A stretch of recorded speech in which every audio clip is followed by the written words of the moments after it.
ঝিনুকরা যখন বাড়ি ফিরল তখন রাত প্রায় 12টা। মিলি খুব চিন্তায় পড়ে গেছিল। ফোনেও পাওয়া যাচ্ছিল না। দুজনের ফোনেই নাকি চার্জ ফুরিয়ে গিয়েছিল। ওদের খুব টায়ার্ড দেখাচ্ছিল। তবে ঝিনুকের পরিবর্তনটা মিলির নজর এড়ালো না। সেই হাসি খুশি ঝিনুক, সেই আগের মতো বকবক করে চলেছে। কি এমন ম্যাজিক যা তাকে আবার আগের অবস্থায় ফিরিয়ে দিল? মিলির বোধগম্য হলো না। শুতে শুতে অনেক রাত হয়ে গেল। মিলি আজ ঠিক করেছিল রুদ্রর প্রতিদিনকার আবদার সে মেনে নেবে। কিন্তু কই, রুদ্র তো আজ আর তেমন কোনো ইচ্ছেই প্রকাশ করল না। শুয়ে কিছুক্ষণের মধ্যেই ঘুমিয়ে পড়ল। মিলি ভাবল, বেচারা খুব কাহিল হয়ে পড়েছে, থাক আজ ঘুমাক। ঝিনুকের চোখে আজ ঘুম নেই। এক স্বর্গীয় সুখ সে আজ পেয়েছে। রুদ্রদা আজ তাকে সাংঘাতিক সুখ দিয়েছে, যা সে এ যাবৎ কাল কখনোই পায়নি। এখন আর তার মধ্যে কোনো অপরাধ বোধ কাজ করছে না। সে আর রুদ্রদা দুজনের জীবন একই রকম। বিয়েটা তাদের কাছে যন্ত্রণাময় হয়েছে। দুজনের কেউই সুখ পায়নি। তাই যা করলে বা যেভাবে থাকলে তারা সুখী হবে, এখন থেকে তারা সেটাই করবে। শুধু মিলি দিদিকে কিছু জানতে দেওয়া চলবে না। মিলি তার মতোই থাকুক। আজ ঝিনুক যে আনন্দ, যে তৃপ্তি রুদ্রদার কাছ থেকে পেয়েছে, তা অমিত তাকে কোনো দিনই দেয়নি। অমিত ছিল একটা মানুষরূপী পশু। সে রোজ রাতে তাকে ধর্ষণ করে নিজের চাহিদা মেটাতো। ঝিনুকের তাতে কোনো সুখ বা আনন্দ কোনোটাই হতো না। আজ সে তার সমস্ত কিছু রুদ্রদাকে উজাড় করে দিয়েছিল। তাই রুদ্রদা যখন তার শরীরের সমস্ত জামা কাপড় একে একে খুলে ছুঁড়ে ছুঁড়ে ফেলেছিল, সে কোনো বাধা দেয়নি। বাঁধ ভাঙা প্লাবনে একসঙ্গে দুজনে ভেসে গিয়েছিল। ঝিনুক অনেকক্ষণ এসব ভাবতে ভাবতে একসময় ঘুমিয়ে পড়ল। পরদিন সকালে রুদ্র এক প্রকার ধরাই পড়ে গেছিল মিলির কাছে। চা খেয়ে সে ঝিনুকের ঘরে উকি মেরেছিল। কাল ফেরার পর আর তেমনভাবে ঝিনুকের সাথে কথা হয়নি। একটু দেখার ইচ্ছে হচ্ছিল।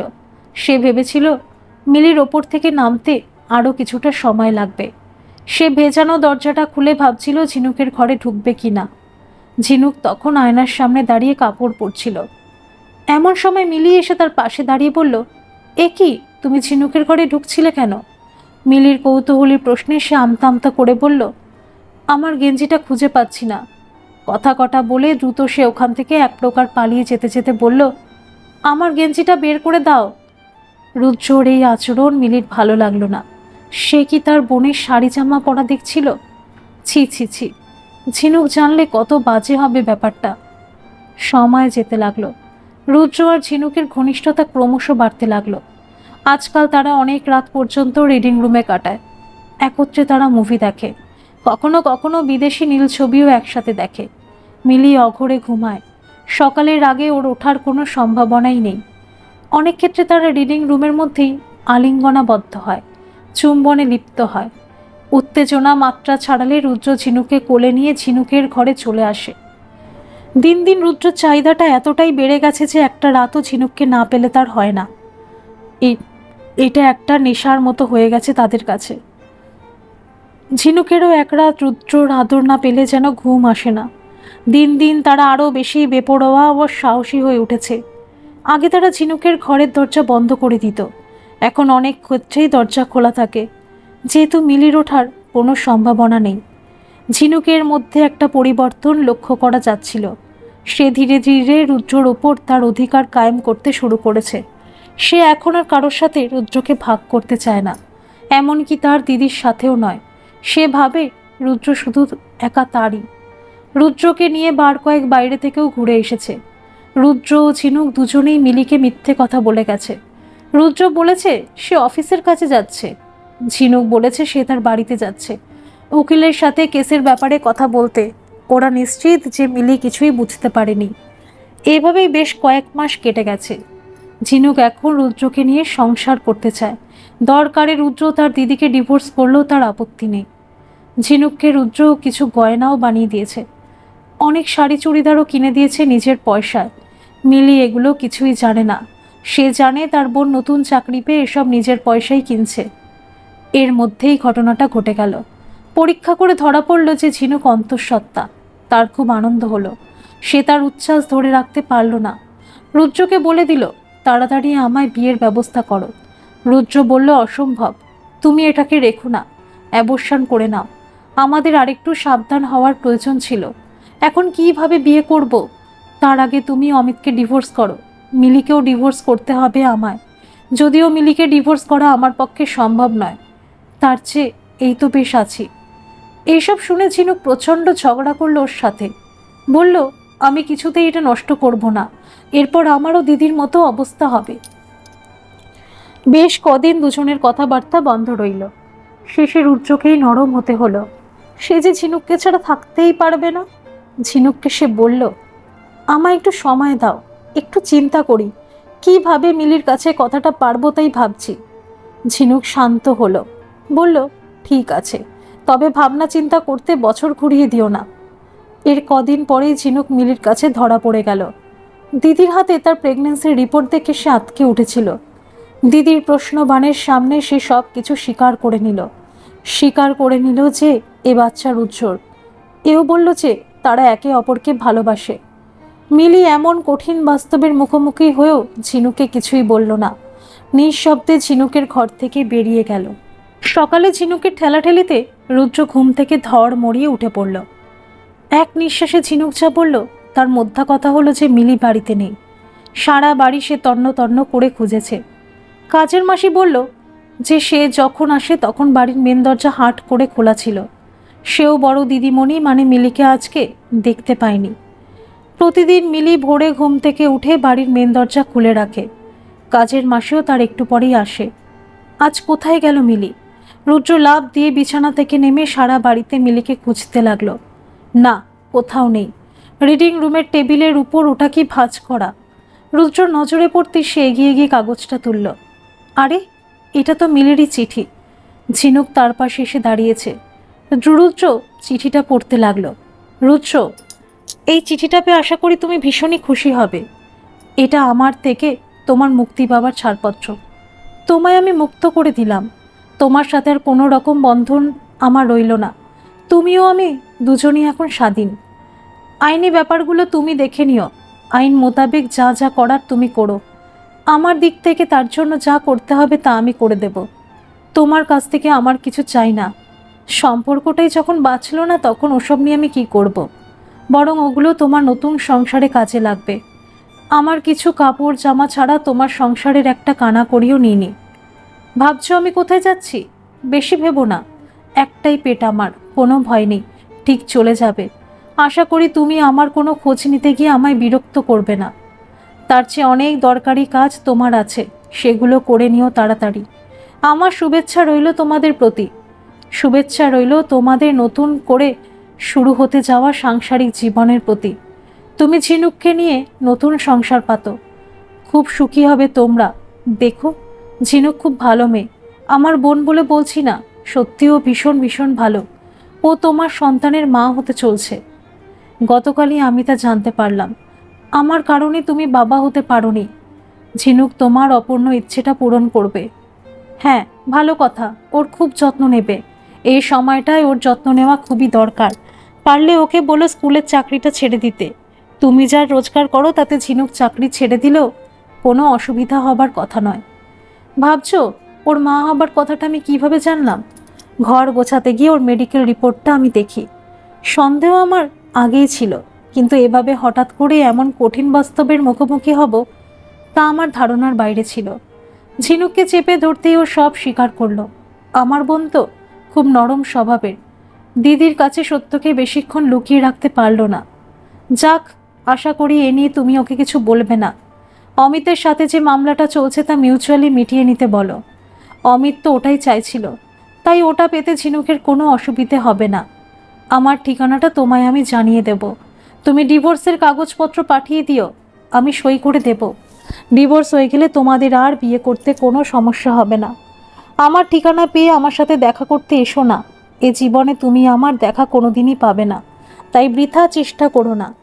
তোমাদের মধ্যে একটা সম্পর্ক দানা বাঁধছে তা আমি অনেক আগেই বুঝতে পারি, কিন্তু বিশ্বাস করতে মন চায়নি। আমি তোমাকেও ঝিনুককে খুবই বিশ্বাস করতাম। নিজের বোন বা স্বামীকে কি অবিশ্বাস করা যায়? তা করলে তো সমাজ সংস্কারের মূল স্তম্ভটাই নড়ে যাবে। তোমরা এমন করতে পারো বা করবে তা আমার কল্পনাতীত ছিল। প্রথম দিকের কিছু ঘটনা আমায় অবাক করে দিত, কিন্তু ওই পর্যন্তই। সেগুলো আমি ভুলেও যেতাম স্বাভাবিক কারণেই। প্রথম যেদিন তোমাকে সকালে দেখলাম ঝিনুকের ঘরে উকিঝুঁকি মারছ, তাতে আমি অবাক হয়েছিলাম, কিন্তু সন্দেহ করিনি। বর্ধমান জেনে যেদিন গেছিলে, ফেরার পর ঝিনুককে ভীষণ উচ্ছল আর খুশি খুশি দেখাচ্ছিল, যা তার আগের কদিন উধাও হয়ে গেছিল। আমায় সেটাও অবাক করেছিল, কিন্তু সন্দেহ হয়নি। এমনকি তোমরা তোমাদের মোবাইলে চার্জ থাকা সত্ত্বেও সুইচ অফ করে রেখে আমায় মিথ্যে বলেছিলে। ঝিনুকেরটা যদিও আমি জানি না, তবে তোমার মোবাইলটা চার্জে বসাতে গিয়ে আমি বুঝতে পেরেছিলাম যে তুমি আমায় মিথ্যে বলেছ। সেই বোধ হয় তোমার মিথ্যে বলার শুরু। এত সত্ত্বেও আমি তোমাকে সন্দেহ করিনি, তবে আশ্চর্য হয়েছিলাম। আসলে সন্দেহ করার অবকাশই পাইনি। তার আগেই রূঢ় বাস্তবের মুখোমুখি হই সেই রাতে, যেদিন প্রচণ্ড ঝড় বৃষ্টি হচ্ছিল, বাজ পড়ছিল। বাজের প্রচণ্ড শব্দে আমার সেদিন মাঝরাতে হঠাৎ ঘুমটা ভেঙে যায়। হাত বাড়িয়ে বুঝলাম তুমি তখনও শুতে আসোনি। আমি তাই উঠে গেলাম তোমায় ডাকতে। রিডিং রুমের দরজায় পৌঁছে যা দেখলাম, তাতে আমি আর এগোতে পারলাম না, তোমাকে ডাকতেও পারলাম না। তোমরা দুজনে আলিঙ্গনাবদ্ধ ছিলে, দুজন দুজনকে উন্মাদের মতো আদর করছো। নিঃশব্দে নিজের ঘরে চলে এসেছিলাম। সে রাতে আমার আর ঘুম হলো না। আমার ঘুম সহজে ভাঙে না, হয়তো ওই নার্ভের ওষুধটার কারণে। পরদিন থেকে আমি নার্ভের ওষুধ সহ সমস্ত ওষুধ খাওয়াই বন্ধ করে দিলাম। ফলে আমার ঘুম আসতো না। আমি তোমাদের কীর্তিকলাপ সবই জানতে পারলাম, দেখতেও পেলাম। তোমরা জানতে পারোনি যে আমি সব জেনে ফেলেছি। তুমি নিশ্চিত ছিলে যে আমি অঘরে ঘুমাচ্ছি, আর সকালের আগে আমার ঘুম ভাঙার কোনো সুযোগ নেই। তোমরা আমাকে মিথ্যে বলে মন্দারমণি দীঘা ঘুরে এসেছো, তা আমার জানা। তুমি সোনার গয়না বানিয়ে দিয়েছো, শাড়ি কাপড় কিনে দিয়েছো ঝিনুককে, তাও আমার জানা। অবাক হচ্ছ তো? ভাবছো এত সব আমি জানলাম কি করে? রাতে তোমাদের আলোচনা থেকে অনেক কিছুই আমি জানতে পারি। তাছাড়া তোমার প্যান্ট জামা কাচতে গিয়ে তোমার প্যান্টের পকেটে হোটেলের বিল আর টিকিটগুলো আমি দেখতে পাই। যাক, যা ভালো মনে হয়েছে করেছো। তুমি রাতে ঝিনুকের ঘরে গিয়ে অনেকটা সময় কাটিয়ে আসতে, রিডিং রুমে কম সময় থাকতে, বেশি সময় ঝিনুকের ঘরেই কাটাতে। দরজা ভেতর থেকে বন্ধ করে দিতে বলে কিছু দেখতে পেতাম না, তবে অনুমান করতে পারতাম মাঝরাতে একজোড়া নারী পুরুষ বদ্ধ ঘরে লুকিয়ে কি করতে পারে। সেটা দেখা সুযোগই বা বলো বা দুর্ভাগ্যই বলো, তাও আমার একদিন হলো। সেদিন তোমরা একটু বেশি মাত্রায় অসাবধানী হয়ে পড়েছিলে, অথবা বলা যায় তোমার কামনার আগুন এতটাই তীব্র ছিল যে এসব ভাবনার অবকাশই ছিল না। তুমি সেদিন রিডিং রুমের বাতিটাও নেবাওনি। আমি ঘর থেকে বেরিয়ে প্রথমে রিডিং রুমের দিকেই যাই। না, কেউ নেই। প্রথমে ভেবেছিলাম ঝিনুক ওর ঘরে গেছে আর তুমি হয়তো বাথরুমে। চলে আসতে যাচ্ছিলাম নিজের ঘরে, হঠাৎ তোমাদের গলার আওয়াজ আমার কানে আসে। সেটা আসছিল ঝিনুকের ঘর থেকে। কয়েক সেকেন্ডের জন্য দাঁড়িয়ে পড়লাম। বুঝলাম আজ রিডিং রুমের বাতি না নিভিয়েই রোজ যেমন করো তেমনই কাজে তোমরা লিপ্ত হয়েছ। তারপর দেখতে পেলাম ঝিনুকের ঘরের দরজাটাও বন্ধ নয়, অর্ধেকটা খোলা। কৌতূহলের বশে এগিয়ে গেলাম। ঘরের স্বল্প আলোকে যা দেখলাম তা সহ্য করা আমার পক্ষে অসম্ভব ছিল। ঝিনুকের বিছানায় তোমরা দুজনে সম্পূর্ণ নগ্ন আর অতিক্রিয়ায় ব্যস্ত। মুহূর্তে খুন চেপে গেল মাথায়। মনে হলো রান্নাঘর থেকে হাতুড়িটা এনে দুজনের মাথা ফাটিয়ে টুকরো টুকরো করে দিই। হাতুড়িটা নিয়েও এসেছিলাম, কিন্তু পারিনি। ঝিনুকের জন্যই পারিনি। ও আমার নিজের বোনের চেয়েও বেশি। ওকে যে আমি খুব ভালোবাসি, ওর জীবনটা নষ্ট করার কোনো অধিকার আমার নেই। তাই ফিরে এসেছিলাম নিজের ঘরে। তোমরা পুরুষেরা নিজের সুখ স্বাচ্ছন্দ্যের জন্য, নিজের কামনা বাসনা চরিতার্থ করার জন্য সব কিছু করতে পারো। আমি ভাবতাম আমার বোনকে তুমি নিজের বোনের মতোই দেখো। স্বপ্নেও ভাবিনি এমন কিছু ঘটতে পারে। পরবর্তী সময়ে অনেক ভেবেছি, নিজেকে শেষ করে দিতে চেয়েছি, তাই একটা একটা করে ঘুমের ওষুধ সংগ্রহ করেছি। মেট্রো স্টেশনে গিয়ে বসে রয়েছি লাইনে ঝাঁপ মারবো বলে, কিন্তু কোনোটাই পারিনি। এরই মধ্যে একজন মহাপুরুষের সান্নিধ্যে আসি। ওই বাবা আমার কাছে সব শুনে আমায় পথ দেখান। আমি ওনার কাছেই যাচ্ছি। বাকি জীবনটা দেখি মানুষের কোনো উপকারে আসতে পারি কিনা। অনেক কিছু লিখে ফেললাম, জানি না আমার লেখা পড়বার ধৈর্য তোমার এখনো আছে কিনা। এখানেই রাখলাম। ভালো থেকো, আমার বোনটাকেও ভালো রেখো, সুখী করো ওকে। মিলি। রুদ্র দাঁড়িয়ে দাঁড়িয়ে এক নিঃশ্বাসে চিঠিটা পড়ে ফেলল। পড়া শেষ হতে সে থপ করে পাশে রাখা চেয়ারে বসে পড়ল। চিঠিটা তার হাত থেকে পড়ে মেঝেতে গড়াগড়ি খাচ্ছে তখন। তার শরীরের সমস্ত শক্তি যেন কেউ শুষে নিয়েছে। এটা তো সে কখনোই চায়নি। মিলিকেও সে কম ভালোবাসত না। মিলির কোনো ক্ষতি হোক বা বিপদ হোক তাও সে চায়নি। নিজের প্রতি তার ঘৃণা হতে লাগলো। বাকি জীবনটা তাকে এই যন্ত্রণার কষ্ট বয়ে নিয়ে বেড়াতে হবে। ঝিনুক নিঃশব্দে কেঁদে চলেছে। তার সংসার করার ইচ্ছের কাছে দিদির ভালোবাসা হেরে গেল আজ। আজকের পর আর কোনোদিন ওই দিদির সামনে গিয়ে দাঁড়াতে পারবে না। দিদির দেখাও হয়তো কোনোদিন পাবে না। ও কি করলো, কেন করলো? ও তো সেই একই ভুল করলো যা তার সঙ্গে অন্য একজন করেছিল। একজন নারী হয়ে সে আরেক নারী সুখ স্বাচ্ছন্দ্য কেড়ে নিয়েছে। এভাবে কি সুখী হতে পারবে? সে অঝরে কেঁদে চলেছে। আজকের পর তার জীবনে এমন কেউই রইল না যার সাথে সে সমস্ত কিছু শেয়ার করতে পারবে। দিদি নয়, সে যেন দ্বিতীয়বার তার মাকে হারালো। ধন্যবাদ সকল বন্ধুরা। এই গল্পটি যদি আপনাদের ভালো লেগে থাকে তাহলে অবশ্যই একটা লাইক করে দেবেন। আর এই চ্যানেলে নতুন হয়ে থাকলে চ্যানেলটিকে সাবস্ক্রাইব করে আমার পাশে থাকবেন। আর পাশে থাকা বেল আইকনটিকে প্রেস করে দেবেন যাতে সমস্ত গল্পের নোটিফিকেশানগুলি সবার প্রথমে আপনাদের কাছে পৌঁছে যায়।